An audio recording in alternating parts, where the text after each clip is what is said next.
Hello everyone and welcome to the class. Order 15 को आज हम पढ़ेंगे, जो कि बात करता है disposal of the suit at the first hearing. Now the name itself indicates that this particular order is about कि कब जो है किन केसेस में we can dispose the suit at the first hearing. Now if we talk about the provisions of first hearing, we have already studied in the last classes. previous classes में हमने पढ़ा है। जब भी हमने लास्ट 2 क्लासेस लगाई थी उसमें हमने ये पढ़ा था कि भाई फर्स्ट हियरिंग क्या होती है। तो तीनों क्लासेस को समझ करके हमारा फर्स्ट हियरिंग से रिलेटेड जो प्रोविज़न है वो कंप्लीट हो जाएंगे। तो यहाँ पर ऑर्डर 15 जो है वो बात करता है कि किन केसेस में फर्स्ट हियरिंग पर ही सूट का डिस्पोज हो जाएगा, सूट जो है वो फिनिश हो जाएगा। तो ये इंट्रोडक्शन वही है जो हमारा लास्ट 2 क्लासेस से चलता आ रहा है कि भाई पहले प्लेंट आती है, फिर रिटन स्टेटमेंट आता है, फिर उसके बाद में इशू फ्रेम किए जाते हैं प्लीडिंग को देख करके। ऑर्डर 10 में कोर्ट एग्ज़ामिन करने के लिए कहता है पार्टी को, ताकि जो मैटर है कंट्रोवर्सी में उनको एसर्टेन किया जाए। 14 में इश्यूज बनाए जाते हैं और 15 में कोर्ट एम्पावर्ड है कि वो प्रोनाउंस कर सकती है judgment at the first hearing. ठीक है, तो अब हमारा जो ऑर्डर 15 का रूल 1 है ये सीधा हमने बेयर एक्ट से ही लिया है। इसमें कुछ भी ऐसा कुछ नहीं, नोट्स ऐसा कुछ नहीं है, ये बेयर एक्ट से ही लिया है। वैसे तो अभी तक जितने भी नोट्स हैं आपको पता ही है, मैं अपने टेलीग्राम के चैनल पे शेयर कर ही रही हूँ और उसका लिंक भी आपको पता ही है डिस्क्रिप्शन बॉक्स में है। और अगर कुछ बात पूछनी हो, कोई क्वेरी हो, चैट ग्रुप है उसका लिंक भी डिस्क्रिप्शन बॉक्स में है। तो आपको अगर नोट्स चाहिए हो पहले वाली क्लासेस की या अभी आने वाली क्लासेस की भी, तो टेलीग्राम का लिंक डिस्क्रिप्शन बॉक्स में। तो 15 का रूल 1 क्या कहता है? Parties not at issue. समझिएगा बात को, पार्टीज नोट एट इशू। जब फर्स्ट हियरिंग पर, समझिए, जब फर्स्ट हियरिंग पे सूट की पहली सुनवाई के दौरान ये समझ में आता है कि जो पार्टीज़ हैं are not at issue. Not at issue का क्या मतलब हुआ? इशू का क्या मतलब था? मैंने कल भी आपको यही बात बताई थी कि अगर हमें कभी अंग्रेजी से समझ ना आए तो हिंदी का प्रयोग करने में कोई शर्म नहीं होती है। तो इशू का मतलब वहाँ पर विवाद्यक होता है। तो विवाद्यक का मतलब क्या हुआ? विवाद्यक का मतलब ये होता है कि एक व्यक्ति कुछ कह रहा है, दूसरा व्यक्ति डिनाई कर रहा है। तो अगर ऐसी कोई बात है ही नहीं प्लीडिंग में, या ऐसी कोई बात है ही नहीं सूट के अंदर कि एक व्यक्ति ने कही और दूसरा डिनाई कर रहा है, तो फिर इशू फ्रेम नहीं हो रहे हैं। तो अगर यहाँ पर ऐसा होता है पहली सुनवाई के दौरान सूट की, ये लगता है, ये अपीयर होता है कि पार्टीज जो सूट में हैं उनमें कोई इशू ही नहीं है, ना तो क्वेश्चन ऑफ लॉ है ना फैक्ट है, तो कोर्ट जो है जजमेंट प्रोनाउंस कर सकते हैं। सिंपल बात समझिए, प्लेंटिफ कोई बात लेके आता है, डिफेंडेंट उसको एडमिट कर लेता है, तो कोर्ट किसका इशू बनाएंगे भाई? प्लेंटिफ ने कोई बात कही, डिफेंडेंट ने मान ली, तो इशू तो फ्रेम होंगे ही नहीं। तो जब यही बात करें, जब इशू नहीं है तो कोर्ट क्या करेंगे? उसी सूट पे उसी हियरिंग पर जो है जजमेंट सुना देंगे। मतलब पहली ही हियरिंग पे कोर्ट जो होंगी जजमेंट सुना देंगी। फिर रूल 2 क्या कहता है? रूल 2 कहता है one of several defendants not at issue. अब इसको भी समझिए। अब बेयर एक्ट से समझोगे तो एकदम समझ में नहीं आएगा कि भाई not at issue, parties not at issue, इसका मतलब क्या हुआ? तो हमेशा, अगर मैंने आपको पहले भी ये बात कही है, अगर अंग्रेजी में समझ नहीं आती तो हिंदी का सहारा ले सकते हैं। तो वहाँ विवाद्यक शब्द से हमें समझ में आता है कि अगर उनके बीच में कोई विवाद्यक नहीं है, कोई मैटर ऑफ डिस्प्यूट नहीं है, एक ने कहा दूसरी ने एक्सेप्ट करा, तो फिर वहाँ पर जजमेंट जो होगा वो पहली हियरिंग में ही प्रोनाउंस हो सकता है। तो यहाँ रूल 2 हमें यही कहता है कि एक से ज़्यादा डिफेंडेंट आए, समझिए, एक से ज़्यादा डिफेंडेंट आए और उनमें से एक डिफेंडेंट ऐसा है जो नोट एट इशू है, मतलब वो कोई डिस्प्यूट ही अराइज नहीं कर रहा, तो उस केस में उस व्यक्ति के अगेंस्ट जो कह रहे हैं, उस व्यक्ति के अगेंस्ट या उसको ध्यान में रखते हुए जजमेंट जो है प्रोनाउंस हो सकता है। लेकिन अगर कहें हम बाकी लोग तो नहीं उस चीज़ को स्वीकार कर रहे, वो तो विवादक की रचना करवा रहे हैं, वो तो डिनाई कर रहे हैं बात को, तो फिर उनके अगेंस्ट जो प्रोसीडिंग है बिल्कुल वैसे ही चलेगी। और जो हाँ कह रहा है, जिसको इशू फ्रेम करवाने के लिए ही नहीं बोल रहा है, तो उस केस में उसके अगेंस्ट जजमेंट प्रोनाउंस हो जाएगा।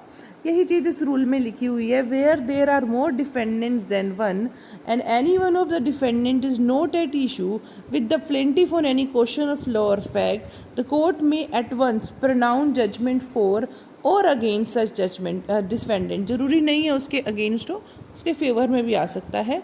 और बाकियों के खिलाफ, बाकियों के अगेंस्ट, जो डिफेंडेंट है बाकी के डिफेंडेंट्स, उनके अगेंस्ट सूट जो होगा बिल्कुल ऐसे ही चलेगा जैसे कि पहले चलता। अगर ये लोग अगर ये वाला बंदा भी, भाई ये बंदा लेके आया सूट, ये बंदा लेके आया सूट, है ना, अब ये बंदे सूट लेके आ गए, है ना, ये सारे के सारे, अब इनमें से एक ही बंदा है, ये बात मान जाता है, कहता है कि भाई ठीक है जो प्लेंटिव कह रहा है सही है, तो अब भाई इसके खिलाफ तो हम नहीं इशू फ्रेम करेंगे, लेकिन ये लोग नहीं मानते तो इनके खिलाफ इशू फ्रेम करेंगे, और इशू फ्रेम करा है तो केस की सुनवाई भी करेंगे। तो भाई इनके खिलाफ तो ऐसे ही चलेगा, लेकिन अब यहाँ पे इसके खिलाफ जो है जजमेंट प्रोनाउंस हो जाएगा। सब रूल 2 क्या कहता है? सब रूल कहता है जब जजमेंट प्रोनाउंस होता है तो जजमेंट जब भी प्रोनाउंस होगा वो डिक्री जो होती है उसी के अकॉर्डिंग, जो जजमेंट प्रोनाउंस हुआ है उसी के अकॉर्डिंग बनेगी। Decree shall be drawn up in accordance with such judgment and decree shall be, और डिक्री के ऊपर एक डेट भी लगी होगी। कौन सी डेट लगती है डिक्री के ऊपर? वो डेट जबकि जजमेंट प्रोनाउंस हुआ था, तो डिक्री पे डेट डलेगी जब जजमेंट प्रोनाउंस हुआ, उस डेट को वो भी यहाँ पर हम मेंशन करेंगे। अब आते हैं रूल 3 पर।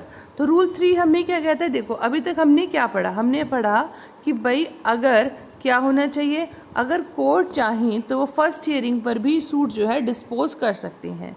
रूल 1 ने हमें बताया अगर पार्टीज़ के बीच में कोई इशू ही नहीं है, तो पार्टीज़ के बीच में जब इशू ही नहीं है कोई, तो फर्स्ट हियरिंग पे हम सूट डिस्पोज कर देंगे। रूल 2 कहता है अगर बहुत सारे डिफेंडेंट हैं और उनके में से एक डिफेंडेंट के खिलाफ कोई हमारे पास इशू नहीं है, तो फिर उस डिफेंडेंट के खिलाफ हम क्या करेंगे? पहले ही डेट पे डिस्पोज कर देंगे, पहले ही हियरिंग पे डिस्पोज कर देंगे, है ना। तो हमें समझ में आ गया। अब रूल 3 क्या कहता है? रूल 3 कहता है पार्टीज एट इशू। अब समझिएगा, अभी तक तो इशू पे नहीं थी, लेकिन अब इशू पे है। अब उनके बीच में विवाद है, तो विवाद है तो विवादियों की रचना भी होएगी। बिल्कुल सिंपल सी बात है। अगर पार्टीज़ के बीच में कोई इशू है, चाहे वो क्वेश्चन ऑफ लॉ हो, चाहे क्वेश्चन ऑफ फैक्ट हो, तो कोर्ट क्या है? इशू फ्रेम करेंगी, जो हमने हेयरिंग बिफोर प्रोवाइडेड का मतलब हमारा इससे पहले वाला जो ऑर्डर था, ऑर्डर 14, उसमें हमने पढ़ा था। अब कोर्ट अगर ये इस चीज़ से सेटिस्फाई हो जाएंगी, ये भी ध्यान रखना, अगर कोर्ट इस बात से सेटिस्फाई हो जाएंगी कि फ़र्दर हियरिंग के लिए, या फिर हम बात करें फाइनल हमें प्रोसीडिंग करनी है, उस फाइनल प्रोसीडिंग के लिए, फर्दर प्रोसीडिंग के लिए हमें कोई फर्दर आर्गूमेंट की ज़रूरत नहीं है, फर्दर एविडेंस की ज़रूरत नहीं है, इस तरीके के इश्यूज़ हैं कि हम आराम से बिना किसी एविडेंस के, बिना किसी आर्गूमेंट के इस मैटर को सोल्व कर लेंगे, तो कोर्ट पहली ही हियरिंग में उस मैटर को डिस्पोज कर सकती है। समझ में आ गया? बड़ा सिंपल सी बात है। अगर उन्हें लगता है, कोर्ट को ऐसा लगता है कि भाई हमें फ़र्दर आर्गूमेंट की, या फर्दर जो है हमें फ़र्दर आर्गूमेंट की, या फर्दर हमें इस चीज़ के लिए डॉक्यूमेंट की ज़रूरत नहीं है, तो वो पहले ही हियरिंग में डिस्पोज कर सकते हैं। यहाँ पर कोर्ट का सेटिस्फेक्शन ज़रूरी है, कोर्ट इज़ सेटिस्फाइड, ठीक है। तो court may proceed to determine such issue and if the finding there insufficient for the decision may pronounce judgment accordingly. अब यहाँ पर एक बात और ध्यान रखनी है। क्या ध्यान रखनी है? इस चीज़ से हमें फ़र्क नहीं पड़ेगा इस चीज़ को डिसाइड करते हुए कि भाई समन जो थे वो सेटलमेंट ऑफ इशू के लिए थे या डिस्पोजल ऑफ द सूट के लिए थे। दोनों चीज़ों को हमें ध्यान रखना है। जब हमने कहा कोर्ट को लगता है कि एविडेंस की ज़रूरत नहीं, कोर्ट को लगता है आर्गूमेंट की ज़रूरत नहीं, तो वो पहली ही बार में फर्स्ट हियरिंग में सूट को क्या कर सकता है? डिस्पोज कर सकते हैं। लेकिन हमें अच्छे से पता है उससे पहले सेटलमेंट इशू के लिए डिफेंडेंट के पास समन गए होंगे, या फिर किसके लिए गए होंगे? फाइनल डिस्पोजल के लिए गए होंगे। तो दोनों ही केस में ये बात यहाँ पर ये रूल एप्लीकेबल होता है। लेकिन हमें प्रोवाइज़ो कुछ बताता है, उसकी भी सुन लेते हैं। प्रोवाइज़ो कहता है कि जब समन इशू होता है सेटलमेंट ऑफ इशू के लिए और डिफेंडेंट आता है, डिफेंडेंट ही नहीं, दोनों व्यक्ति आएंगे, प्लेंटिव भी आता है, डिफेंडेंट भी आता है, या उनके प्लीडर भी आते हैं। तो जब सेटलमेंट ऑफ इशू के लिए समन इशू किया गया था, तो रूल 3 वाली प्रोसीडिंग करने से पहले हमें ध्यान रखना है कि जो प्लीडर हैं वो प्रेजेंट हैं, और उनमें से कोई भी व्यक्ति, चाहे वो पार्टीज़ हों चाहे उनके प्लीडर हों, जो भी प्रेजेंट हैं वहाँ पर, वो ऑब्जेक्ट नहीं करते हैं इस बात को। सब रूल 2 क्या कहता है? सब रूल 2 कहता है कि अगर कोर्ट को लगता है कि जो फाइंडिंग होंगी, जो रूल 3 में फाइंडिंग के बेस पे वो पहली ही हियरिंग में डिसीजन दे रहे थे कि जो फाइंडिंग है वो सफिशिएंट नहीं है, तो कोर्ट जो है वो क्या करेंगे? फर्दर हियरिंग करेंगे, उस तक के लिए एडजर्न करेंगे प्रोसीडिंग को, एक डेट फिक्स करेंगे कि आप इस डेट को एविडेंस लेकर के आइए, जो फर्दर एविडेंस कोर्ट को रिक्वायर है वो लेके आइए, या फिर जो आर्गूमेंट रिक्वायर है आप वो कीजिए। रूल 4 कहता है फेलियर टू प्रोड्यूस एविडेंस। तो फाइनली जब डिस्पोज करने के लिए समन इशू किए जाते हैं कोर्ट के द्वारा और उनमें से कोई भी पार्टी जिन पार्टीज़ को दिया, चाहे प्लेंटिफ को दिया, डिफेंडेंट को बोला एविडेंस लेके आओ, तो वो एविडेंस नहीं ला पाते हैं उस डेट पर जिस डेट पे कोर्ट ने बोला था। फेल्स विदाउट सफिशिएंट कॉज, बिना कोई उचित रीज़न के वो फेल हो जाते हैं एविडेंस को लाने में। कोर्ट में at once pronounce judgement, court तुरंत ही जजमेंट दे सकती है और may if it thinks fit after framing and recording issues, तो वो वहाँ पर फ्रेम और रिकॉर्ड भी कर सकती है इशू, एडजर्न भी करती है suit production of such evidence as may be necessary for a decision upon such suit. तो कोर्ट ये सब कर सकती है, फर्दर एडजर्न कर देगी, तब तक वो आप एविडेंस नहीं लेके आओगे, या फिर जो फ्रेम कर लेगी, रिकॉर्ड कर लेगी इश्यूज़ को, तो या फिर उसको बोल सकती है कि भाई हम क्या कर रहे हैं, आप जो है क्या करिए, आप एडजर्न कर रहे हैं हम सूट को फर्दर प्रोडक्शन में जब तक आप एविडेंस लेके नहीं आते।